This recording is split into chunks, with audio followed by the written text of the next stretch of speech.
Well, thank you everyone for joining us tonight. If you're just joining us, feel free to drop where you're watching from in the chat. Let us know if you've read the book yet. If you haven't, like Erin said, there might be some spoilers. There, possibly. It might just happen, but maybe we won't tell you they're spoilers, and then you'll just not know that they're spoilers. If you haven't ordered your book, I did drop that in the chat as well. And like Erin said, you can find the chat at the bottom of the Zoom screen there. You can also find the Q&A section there, and that's where we're going to ask any questions we have tonight. So if you guys have any questions for Erin, I will read them to her. You just put them right in and don't have to wait till the end. Just keep asking. We like to keep it part of the conversation too. Yeah. So if you're here, you probably know who Erin is.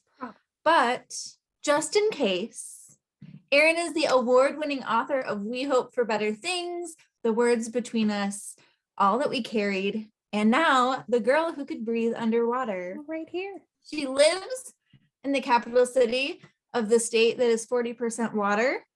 It's nestled somewhere between angry protesters on the Capitol lawn and couch-burning frat boys at Michigan State. And yet, she claims it's really peaceful. I mean, relatively. I mean, if you're out at 3 a.m., you might get shot somewhere, but I just stay in my house. So there we go. I just moved to the country, so that's we just it's always quiet here. Yeah. There we go. All right. So Erin, the girl that could breathe underwater. Let's talk a little bit about it. Yeah. Why don't you go ahead and start us off with a quick synopsis for those that have not read the book yet? Sure.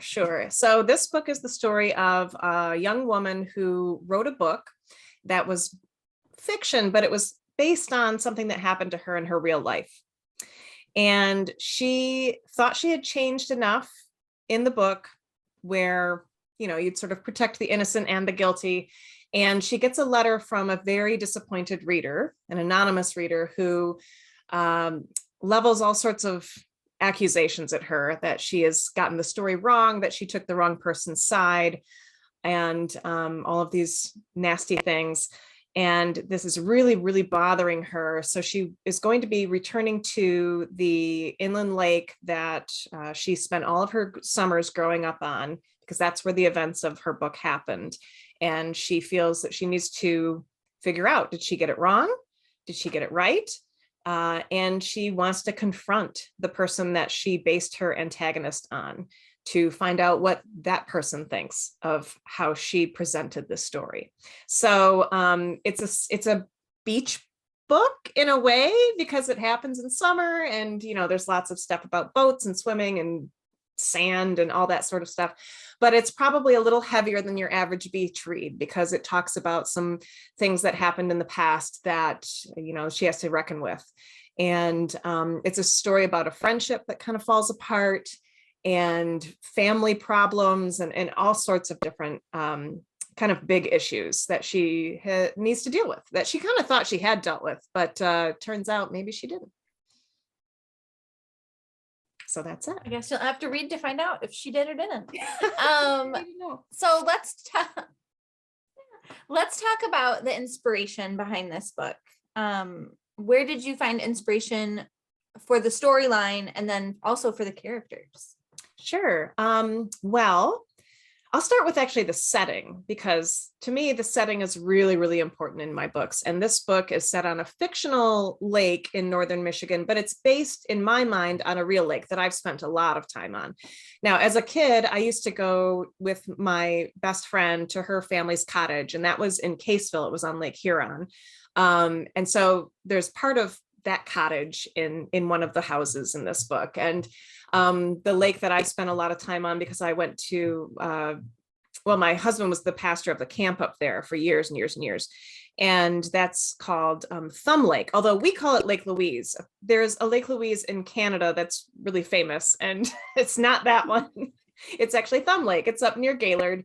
And so in my mind, this lake, that hidden lake in the book, is kind of based on that lake. And the characters, I don't know exactly how all the characters sort of appear. I will say that the very first time I tried to write a novel and I actually finished one, it was set in this place and it had a lot of the same characters and it had a similar theme. But that ultimately didn't go anywhere. And I'm really glad it didn't, because I wasn't really ready to tell the story that I wanted to tell. And so some of that got sort of repurposed into this new story.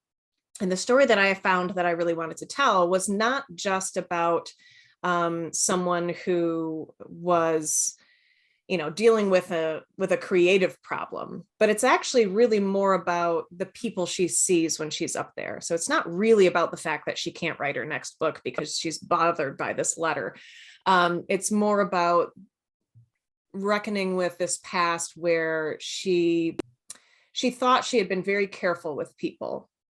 And she always kind of thought of herself as the wronged party in these relationships. And then she discovers that maybe that's not the case. Maybe she was focused a little too much on herself. And I tend to be, definitely when I was younger, I was very self-centered. I think you always see the world. When we're young. I know you always see the world through your own lens. But I think that at some point when you're growing up, you really need to think about the fact that not everything is all about you, and it's not everything that happens to you. And there are more interesting questions to ask than why me. And so that's one of the things that she discovers, is that she needs to ask some other questions, because it's not all about her. There are other people involved. What happened to them? How were they affected by these events and things in the past? So it's a story about kind of growing up out of that self-centeredness, I think. So if you had to describe the main character in a couple of words, what would they be? Well, let's see. She is, I think she's very passionate about what she does. She's very confident that she's right. And she's resistant, I think, to the idea that she might not be. Definitely, she's someone who in this friendship that gets explored, because it's a modern day story, but it does kind of dip here and there back into these earlier summers at this lake, where you see these relationships being built. And I think that she was, in her friendship with this other girl on the lake, she was very much a follower. This other girl was really had a really strong personality, and all that Kendra, the main character, really wanted to do was like to make her happy, like to make her laugh, to make her happy. And a lot of it just had to do with the fact that she didn't really have a lot of close friends. She didn't have a great family life, and she was just really attached to this one person, as a lot of us are when we're kids. We have our best friend, our sort of ride or die person. And then sometimes you realize that the way you feel about one of those friends may not be the way they feel about you. Where you realize, like, oh, like when I'm not up here in the summertime and we both go home to different cities, she has other friends. And like, she's living this whole other life that doesn't include me. She's not like up north frozen waiting for me to come back. So there are a lot of ways in which this is kind of a coming of age story, I think, where you're disabused of these youthful notions about how people interact and how they affect each other. So was there any research you needed to do? I know you've talked a lot about how you wrote it from your own personal experiences a little bit. Was there anything you had to research for this book that you found interesting or needed to know more about? Well, I needed somebody who could speak and write German, which I do. There we go. So one of the characters that is the outsider sort of character, the person who's not grown up on this lake. And this is a lake where, like, the real lake that I think of in my mind has public access. It has 2 camps on it, and then it has a lot of private homes. And with Hidden Lake, it's all private homes. Nobody else is there. And I think that a lot of people have had that experience of a very closed community. And then when you get an outsider, like the new kid at school, or, somebody the new person buying a house, it's hard for them to break in. But the great thing about having an outsider character in a story like this is that they're the reader in some ways. Like they're the person who doesn't know what's going on and needs to be told sometimes. So this character is a German translator, and he's working on translating Kendra's first book. And she doesn't mean to invite this person to come to the lake. It's actually a misunderstanding that he ends up there. But there's a lot of, he adds humor and he adds a little bit of a romantic thread as well. And there are a number of times when he says something in German or emails her in German, or we're talking about just how English and German are different. So one of the scenes involves him talking about how, the same word in English can mean two different things, and the same, but that word would be two different words in German. So the word that they're talking about is miss. Like you can miss somebody, like because you feel their absence, or you can just sort of miss something where you don't see it. Those are two different words in German. So he's talking about how he needs to translate them. And I don't know German, but I knew an author who had told me that her book was translated into German. And so I contacted her translator, and she was kind enough. This was years ago. This was before I'd ever published any books.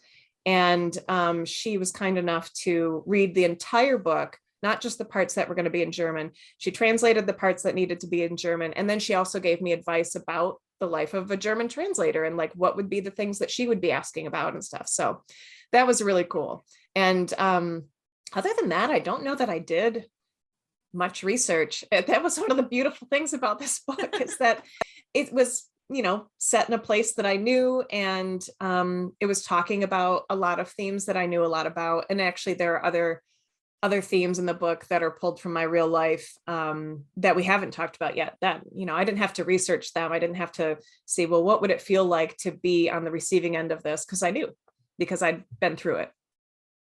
That's great. Deb Woodworth would like you to know that they call it Lake Louise too, and have spent many days there with their family. Yeah, lots of people have been to Lake Louise. Lots of people went there as a kid and went to one of the camps. So was there anything in particular that you learned maybe about yourself while writing this book? Yes. I think actually the catalyst for picking up this story again and rewriting it happened when a childhood friend died under circumstances where, how when somebody dies, but they don't say anything in the obituary about how it happened, you kind of have your ideas about how it might have happened and some other context clues. And I thought this might have been my experience with her older brother was one of the reasons I stopped being her friend. And I thought about the fact that, gosh, I wonder if other friends of hers had similar experiences and just stopped being her friend because of this person who, and she didn't ever know. Why do people keep leaving me? Why do people keep not wanting to be my friend? And how that might have affected somebody's life and the choices they make later and coping mechanisms and things like that. And when this person died is when I started working on the book. And the other thing that really helped me decide how I wanted to write this book was, so I had some very negative experiences with her brother, and I hadn't told that many people about it. But after she died, it was on my mind, and I told my childhood best friend, who I mentioned I used to go to her cottage, and I told my sister. And my sister used to work as a child protective services worker, and my best friend was she's just one of those really compassionate people who immediately comes to people's defense and immediately gives them the benefit of the doubt and things like that. And both of them said the exact same thing to me. The first thing they said was, "I'm really, really sorry that happened to you." And immediately afterward, both of them said, "I wonder what happened to him." And that was one of those moments where you're like, I have never thought to ask that question. And that's something that I learned, I think, and grew from personally in the course of writing the book, is that antagonists have their own stories. and they are the protagonists of those stories, and things happen to them as well. And none of that happens in a vacuum, so it's helped me to get beyond what happened to me. And it's also been helpful in just being more forgiving toward people, because you don't know what their story is. Even if it's just somebody who's annoying you at a grocery store, you don't know what their day was like, and I think it's hopefully made me a nicer and more patient person. Yeah, it is interesting how we suppress some of the stuff from our childhood until something significant like that happens, and then you all of a sudden are forced to remember it. Yeah. Deb wants to know, do you think your books will ever be published in German? Well, actually, my first book was published in German. We Hope for Better Things is, gosh, and I wish it was within arm's reach, I would show it to you, has been published in German and Dutch. And actually, the translator who worked with me on this one said, let me know when it's published. And because she really liked it, and she wanted to pass it on to people in her company that she worked with. And the more I thought about it, I'm like, I don't know how you would do that, because the point in the story of the parts that are in German is that she can't understand it. But if somebody's reading it in German, then they can understand it. And I know that some people who have read the book have either gone on Google Translate or whatever and tried to figure out what it's saying in German. But you really don't have to do that. The whole point is that she can't understand it. And some people can't help themselves, though. They really want to know. So I don't know what other books will end up being published in other languages. I hope some others do.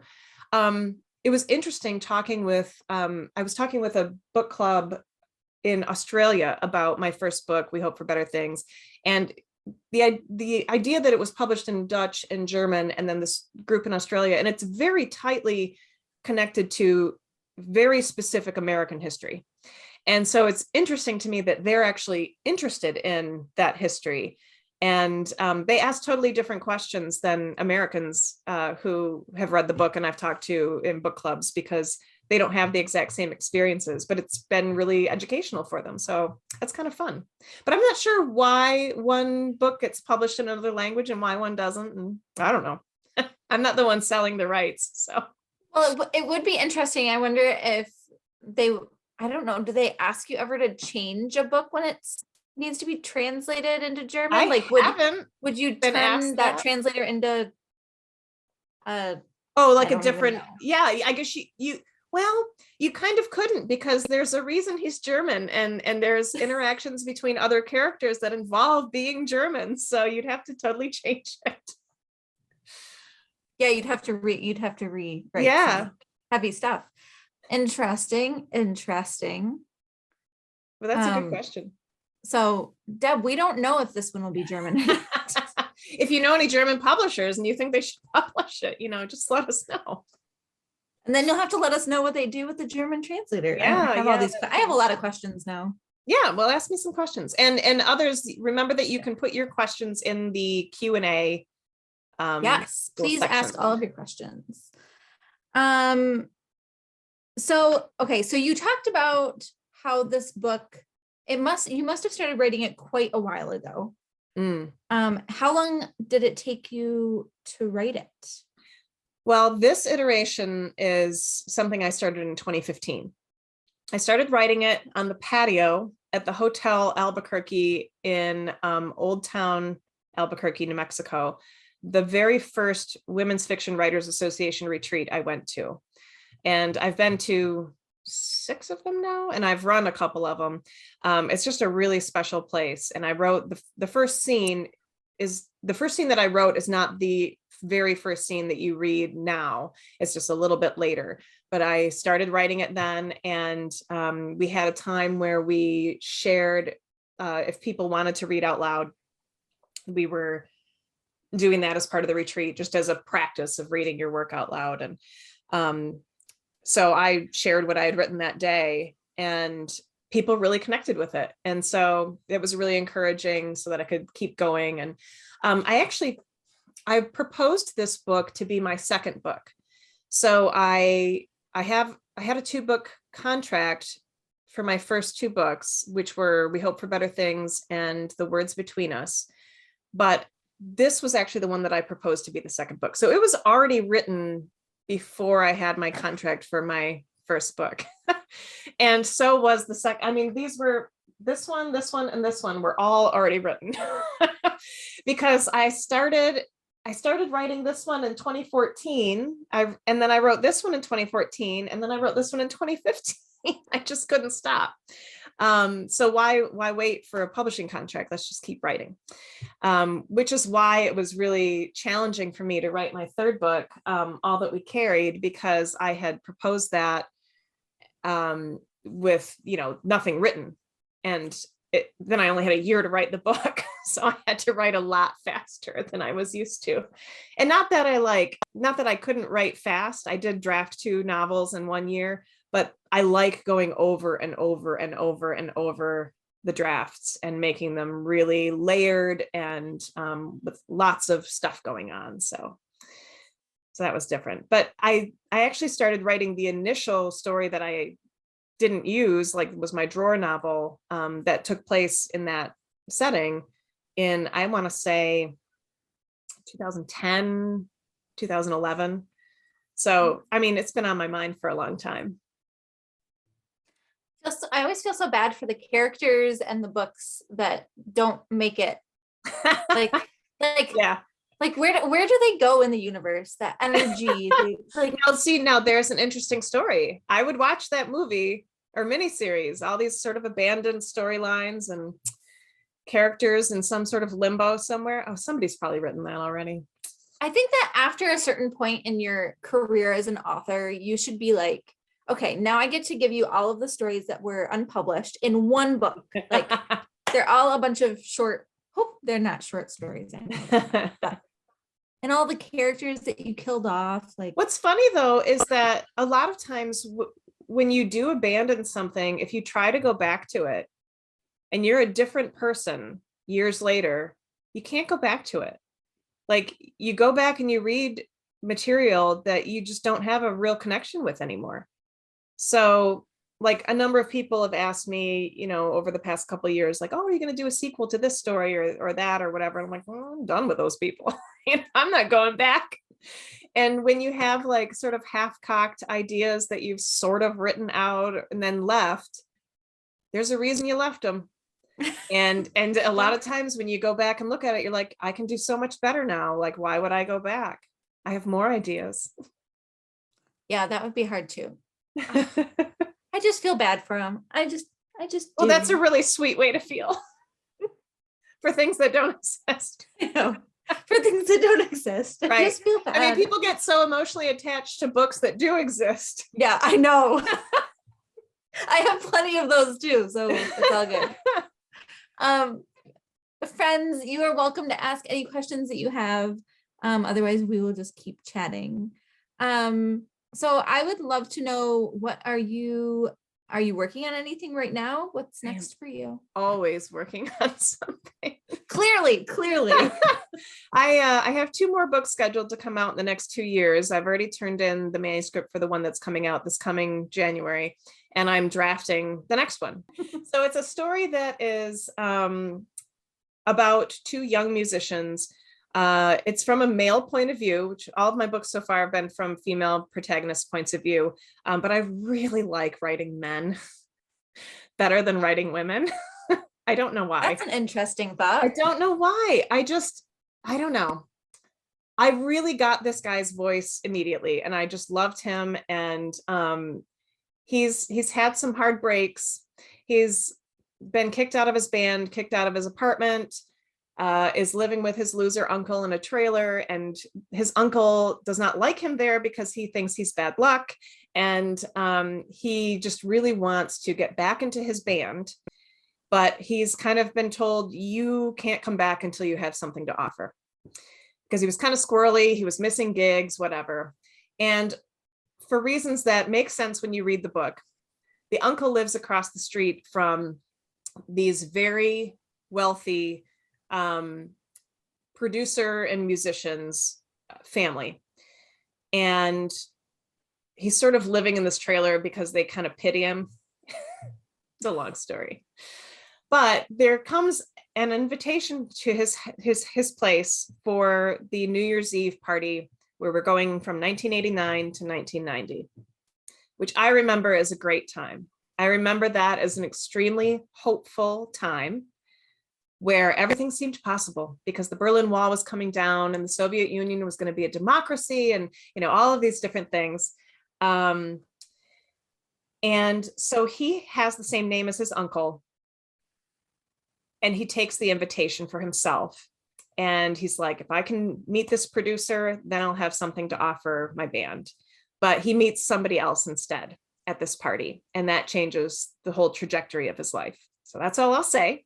I am really hoping that people will enjoy it. It's a really hopeful, happy book. So that's what it's called. Don't tell we anybody. can't wait to read it. And thank you for sharing that insider information with us too. Yeah. And then the book I'm writing now is actually about painting and painters and self-portraits, and it's going to be a dual timeline. So people who liked a couple of my earlier books that were dual timeline, this one will be modern day, the modern day story set in East Lansing. And that was because I didn't want to do research on the modern day story because I'm doing so much for the historical part. And I'm like, well, at least I live around here. I can walk around and like figure out where things are. And then, yeah, the past tense will be in like late 1800s France. Ooh. Yeah. So getting out of Michigan. Are you going to go to France? I wish. No, I don't have time. I was like, take me with you. I have to finish this book by the end of the year. I don't have time to go to France. Yeah, I don't know. I'm not going to France, so I can't help you with No. that. What have you been reading recently? Oh, I always hate that question because I'm such a slow reader. I've been reading a lot for my research for that book, actually. So one book that I can highly recommend is called The Mirror and the Palette. And it's by a woman named Jennifer Higgy. And actually, I bought it at Schuler's. And I think at the time, though, it was your only copy. So you're going to have to order more. And it's an overview, a really entertaining and interesting and sometimes maddening overview of 500 years of female artists.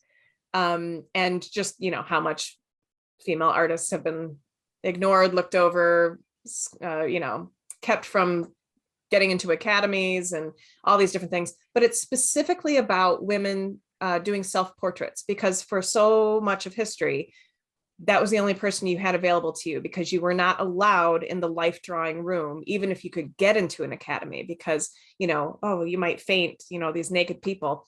So you weren't allowed to see that, even though there's all sorts of naked women all over the place in art, painted by men.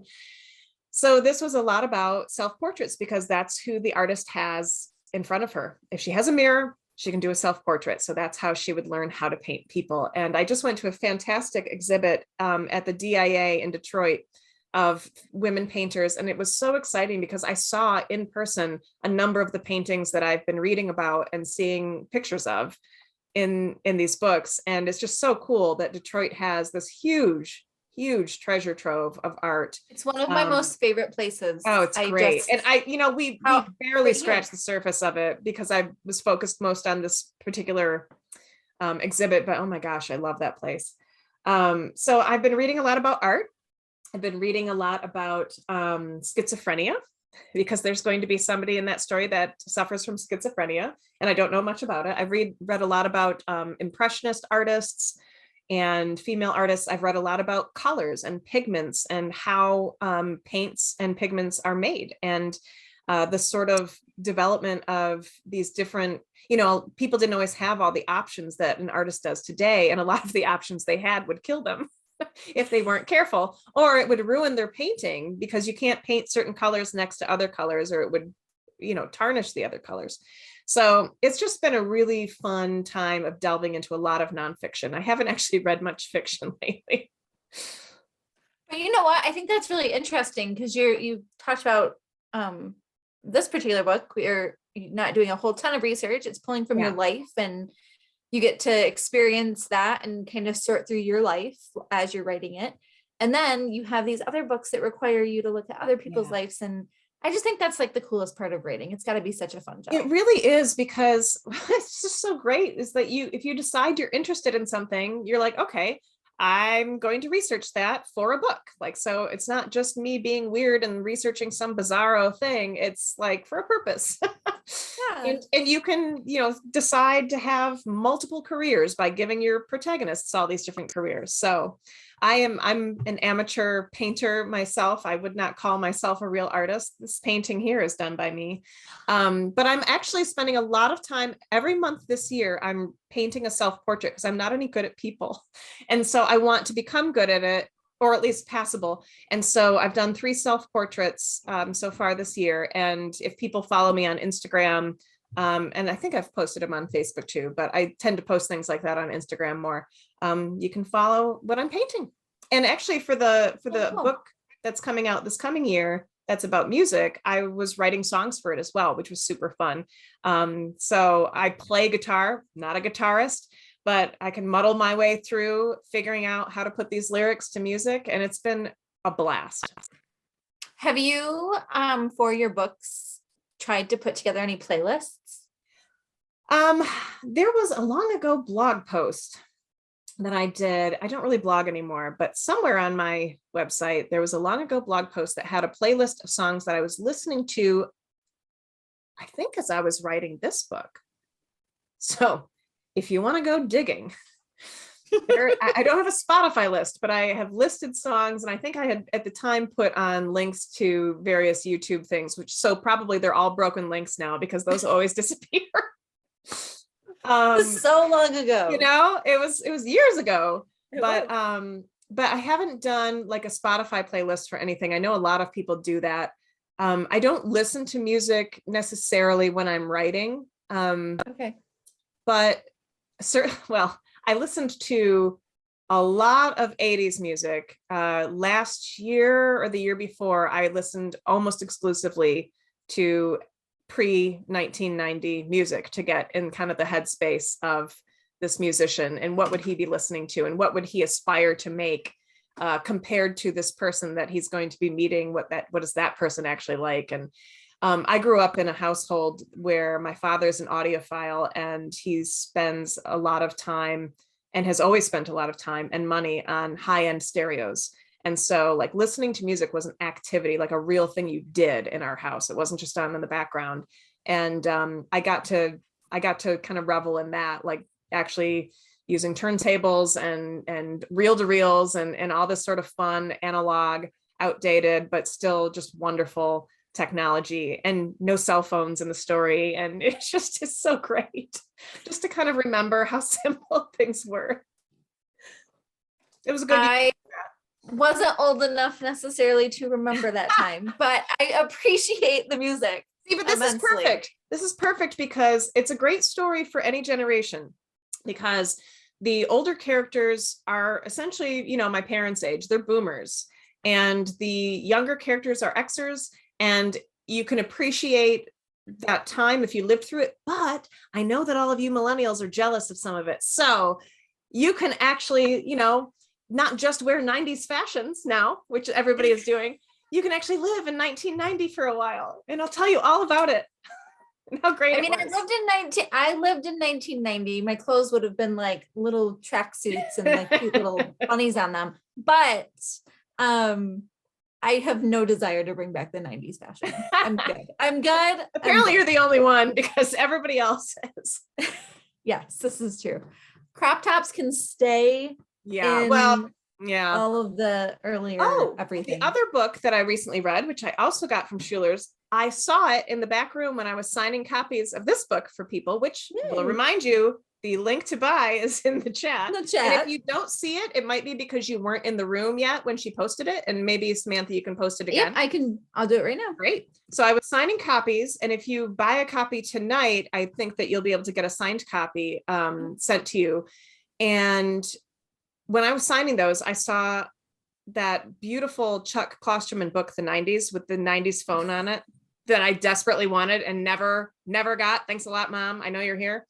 And I was just like, oh, I must have this. I didn't even read anything about it. I was like, I have to have this. And so I asked, I think his name is Alan, I asked him about it and he was like, oh, that doesn't release till next week. And I'm like, oh, I want it But I need it now. now. And it's like right there. And I was sort of tempted to steal it, but I didn't. I waited until the next week and then I got it. And then I read it within a week. It was great. It was so interesting. It talked about music and movies and politics and the internet and how weird the 90s were in ways that like you didn't realize was weird at the time, but looking back is really kind of strange.